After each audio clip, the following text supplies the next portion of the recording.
How y'all doing tonight? Tonight we're going to continue cooking on salt. Y'all, we're going to do some burgers. I'm going to do some mean bacon cheeseburgers with some good sauce on them and everything. It's going to be real good, y'all. We're going to go ahead. I'm going to talk a little bit more about the salt too. Bacon cheeseburger, they're going to be great on the grill with that salt. Let's get started. This is my 8 by 12 inch by 1.5 inch salt block from POSH. I cooked on it last night. I cleaned it up. This is about as coming. It's still going to have this black and stuff on here, but I've cleaned it up basically by removing the initial little tiny bit of surface. And I'm going to do a video just on that when I get with the people at POSH, and we'll find out exactly how they want me to go about telling y'all how to do it the very correct way. But anyway, I've got this cleaned up. We're going to get it in a cold oven. Okay, this is very important. You always put your salt before you cook on in a cold oven at about 220, 230 degrees. Get it to level off at that. Then let it sit there a few minutes, and we'll get it to level off to about 300, level off in intervals. That way the water boils, any moisture evaporates out of the salt.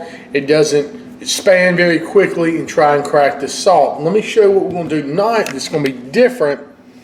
I've put the salt on this cookie sheet, as you see. Watch this. Now tonight what we're going to do is I'm going to cook some bacon as well, and I like to start my bacon in the cold oven, so I'll start it in the cold oven with the cold salt. Now another thing about salt, if you like to serve on the salt and stuff like that, usually you get 2 different pieces. One to cook on like this, because it is going to have blemishes and stuff like that. It's not going to look the prettiest after you've cooked on it. That's just it. And I'll show you another way to clean it, that you can deep clean a little bit, but it's never going to look that beautiful, beautiful pink after it's been cooked on. As far as like steaks, as far as being cooked on the grill, stuff like that. So let me just show you what we're going to do. We got some bacon here, some wonderful market cut fresh bacon. Smoked. We got some pepper on it. I'm just going to put this bacon on a salt block, and we'll let it start off in the oven at about 220, 230 degrees.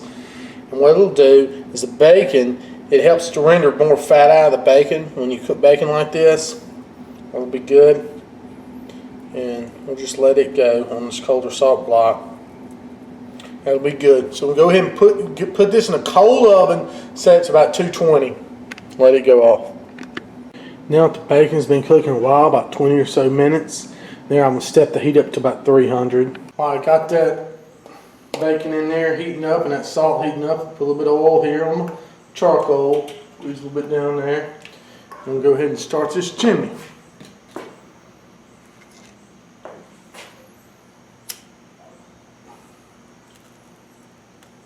I hope this stuff I'm seeing right all around here.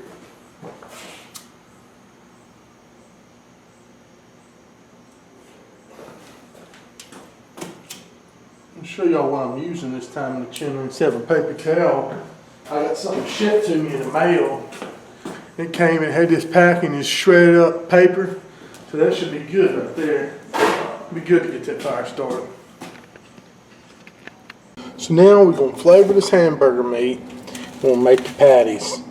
Now normally I don't really put much flavor on my hamburger meat. I'm going to do the same kind of thing tonight. I'm not going to put that much on there, but we're going to put some, okay? Just a second. Shoot, I went to grab my meat before I got my seasonings. So we're going to go with a little bit of this slippery chicken chipotle rub. Oh yeah, it's mango chipotle rub. This is good stuff, y'all. I made some turkey burgers with this. Of course, I'm going to put some bezels in here. Get some good flavor there with the bezels. Let me see if I can get this glove back on. What the heck am I doing? Come on, glove. Okay, now, okay. Here we go. Now, you just fold that in here, like so. Like I said, I'm not putting any liquid marinades or anything in here. Just putting this dry stuff. This ought to be enough to give some good flavor now. massage everything in there. Now I'm going to take this, divide it up in some big hunks. 2, 3, about 4 hunks. Take some off this, take some off this, and we'll make some patties. Patty this stuff up. So I got my patties all formed up. Now I'm going to turn that oven up just a little bit with the salt in there. I'm going to get it going to about 350. So the bacon looks almost done. I've got the salt leveled up to about 400 degrees through letting it come to a certain temperature, raising about 50 degrees, letting it come to that temperature. It's taken about an hour to get it up to this temperature. Do little bit by little bit. Start off with a coal oven to 230. Then went to about 300, went to about 350, and so on. So I think our coals are ready to dump here. The kettle grill, Weber One Touch. Oh yeah. Oh wow, yeah. Beautiful coals. Now we're gonna get the salt and everything on. So I got my hot coals over here. I took my salt out the oven and set it on cool grill grate. This is the best way to do this, I'm telling you.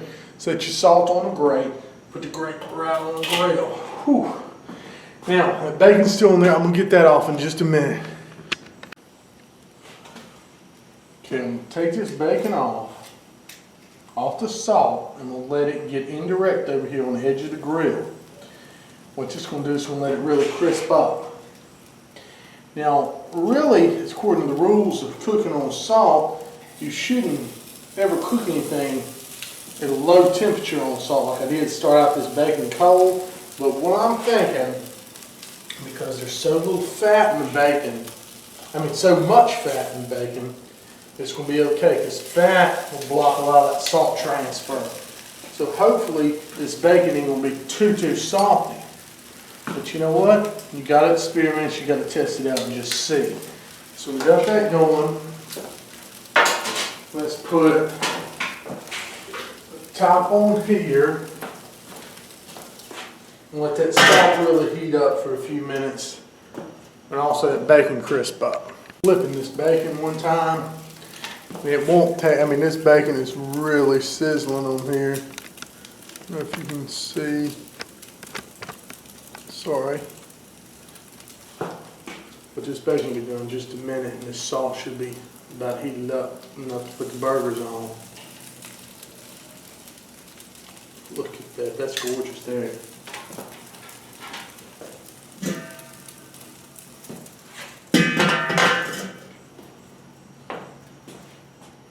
Just took the bacon off. Let's go ahead and food our salt with these burgers. Look at that. Oh yeah.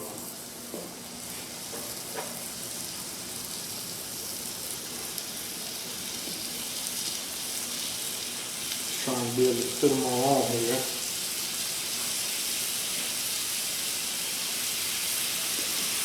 That's righteous right there. Love that sizzle, y'all. Let these sizzle on here for a few minutes and we'll give them a turn. Meanwhile, while that sizzling's happening, let's turn over here and try that bacon. See what's going on with it, y'all. I think that bacon's gonna be great. A1 stuff.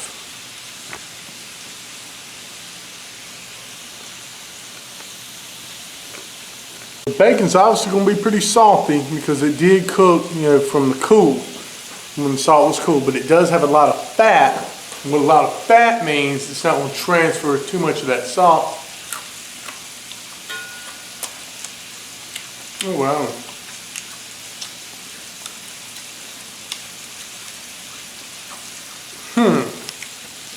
Tell you what it tastes like. It tastes like a really, good salty though, with a country ham. Now, like I said, the only reason it got so much salt, or as much salt as it did, because I started the bacon out cool on the salt block. So it did get a lot of salt to it, but then again, we're just going to use this as a topping for this cheeseburger. Bacon does best though when cooked from a cool temperature. We could have put it on salt hot, the bacon might have curled up a little bit.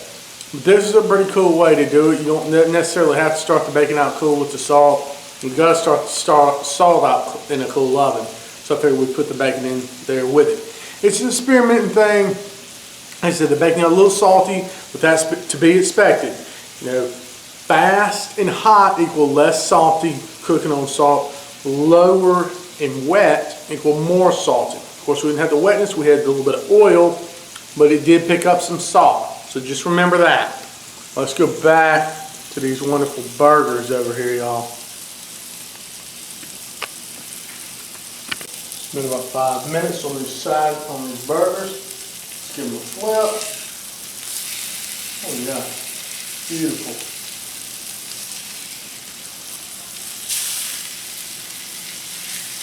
And of course, you all know never smash on a burger. That's just wrong. See, these burgers are probably picking up some of that bacon flavor too. That's all good there. Look at that, dude. There you go. So I see finished cooking about 5 or 6 more minutes on that side. So they've cooked for about 5 minutes on each side. Now what I'm going to do, I should have cooked enough. I'm going to take them off, the salt just for a minute. Set them over here on indirect.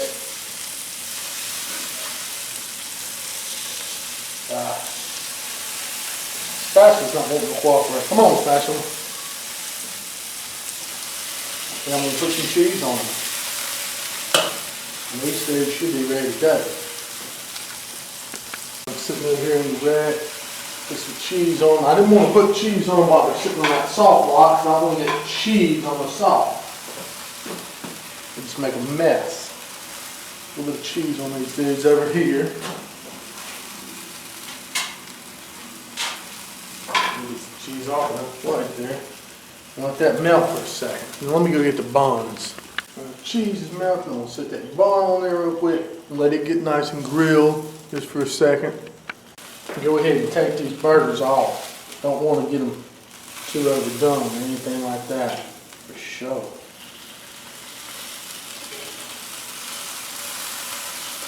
That's a nice little piece of cheese. Beautiful. We got these buns. Oh, look at that. Perfect. That's what I'm talking about. Good little grilled bun. Now let's leave this salt out here for this grease to burn off of it. I'll make a little bit of sauce for this burger. Take a little mayonnaise. Get some there. Right. A little bit of a Dijon mustard.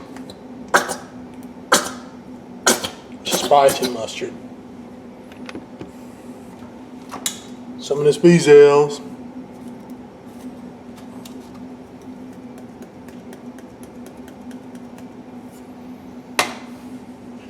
A little shot of this frog bone hot sauce.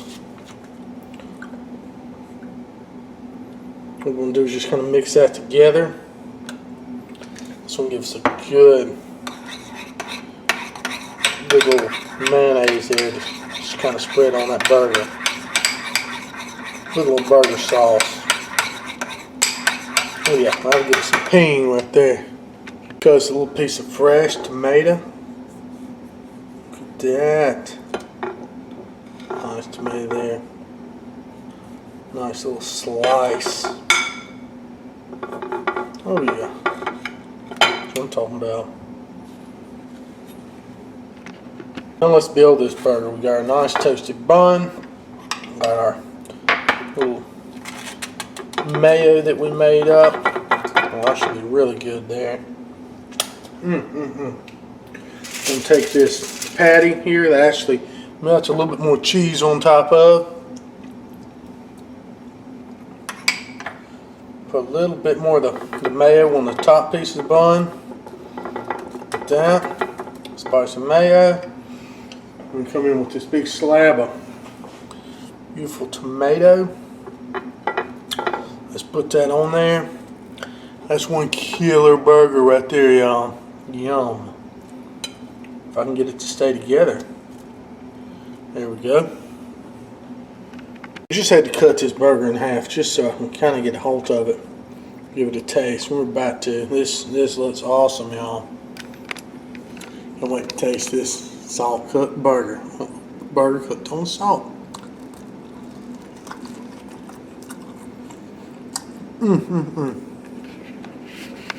And that's something else.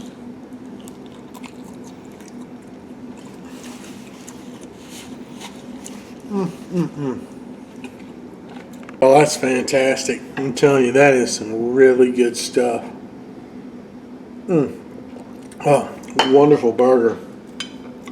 Patty has some great flavor to it. This other half here. I'm telling you, you've got to try cooking on this POSH salt. In fact, I think everything turned out excellent tonight. You know, the bacon, I will admit, was a little salty, but I was trying something different. I was trying to go from low and slow. I ignored the basic rules of salt. I'm going to do a video on that. You don't start out cold, and that's the only thing that transfers, salt. You know, that and water. So the bacon did get, I don't know if you can see here, if you can focus, it did get a little salt crystallization, but it was really good in this aspect that it was nice salty bacon on that burger. And give it some flavor. Y'all gotta try this. Cook it on this salt. Food your salt. Stop salting your food, y'all. POSH salt.